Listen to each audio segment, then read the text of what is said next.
ቢሊየነር ሆኖ ተራ መኪና ሲነዳ አላህ ማየት አይፈልግም። የእስልምና አቋም ይሄ። ለዛ ነው ነብዩ አለይሂ ሰላቱ ወሰለም አንድን ሰው አላህ የሰጠውን ጸጋ ሲጠቀምበት ሊያየው ይፈልጋል። ዩሂብ ነው የሚለው ሐዲሱ፣ ይወዳል በእንባሪያ ሲያየው። ሀብት ካለ ጥሩ ቤት ነው ውስጥ ነው፣ ጥሩ መኪና ንዳ፣ ብራንድ ልበስ፣ ግን ወላ ተንሳ ነሲበከ ሚነ ዱንያ እንዳለ ሁሉ ወአሕሲን ከማ አሕሰነ አላሁ ኢለይክ። ይሄን የመከሩት አላህ መልካም እንደዋለልህ አንተም መልካም እንዋል። መስጂድ ስራ፣ ድሆችን ደግፍ፣ ወገኖችን አቋቁም፣ ቤተሰቦችን እርዳ። ወአሕሲን ከማ አሕሰነ አላሁ ኢለይክ።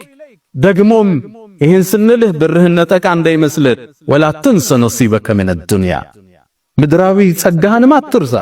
ተዝናናበት፣ ብር የተሰጠ ለዛ። ወአማ ቢኒዕመቲ ረቢከ ፈሐድስ፣ የጌታን ጸጋ ተናገረው ተብሏል። ይታይብህ፣ ሰጭ መሆኑ አላህ ይታይ። በሰራው ፎቅ በምትኖርበት ቢላ ግን ደግሞ አካፍለህ ደር። ለዛ ነው ኢማሙ አቡ ሐኒፋ ሀብታም ነበሩ።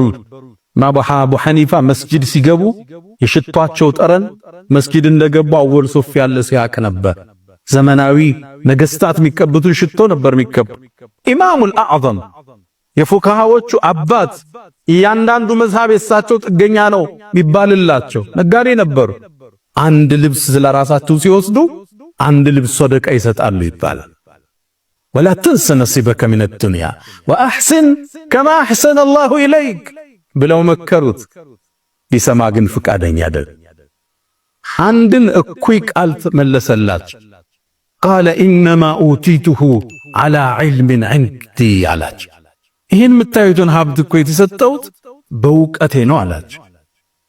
በቢዝነስ ጥበቤ፣ በግንኙነት ጥበቤ ሌት ተቀለፍቼ። አሁን እንደሚባለው ስለ ሀብቱ ሲናገር ቻይና ወጥተን ዱባይ ተመላልሰን በረሃ ወርደን አርሰን ወርቅ ቆፍረን እኮ ነው ያመጣ ነው ዝም ብዬ መሰለ ይላል። አንተ አዲስ አበባ ነው ያለው፣ ያንተ ወርቅ ቆፋሪዎቹ ግን ገጠር ነው ያሉት። እነሱ ካንተ በላይ የለፉን። የሰጠህ አላህም ወአተይና ሰጠነው አላህ። አዎ ግንኙነትን ተጠቅመ ሊሆን ይችላል፣ ደክመ ሊሆን ይችላል። ካንተ በላይ የሚደክሙ ግን ሰራተኞች አሉ። ያንተን ያህል ሪዝቅ የላቸው። ሪዝቅ የሚሰጠው አላህ ነው። ሲሳይ የሚከፍተው አላህ ነው። አዎ ሰበብ አድርሰ ሊሆን ይችላል፣ ደክመ አታትረ ሊሆን ይችላል። ካንተ በላይ የሚታትሩት ግን ያንተ ቅጥረኞች ናቸው። ኢነማ ኡቲቱሁ ዐላ ዒልሚን ዒንዲ።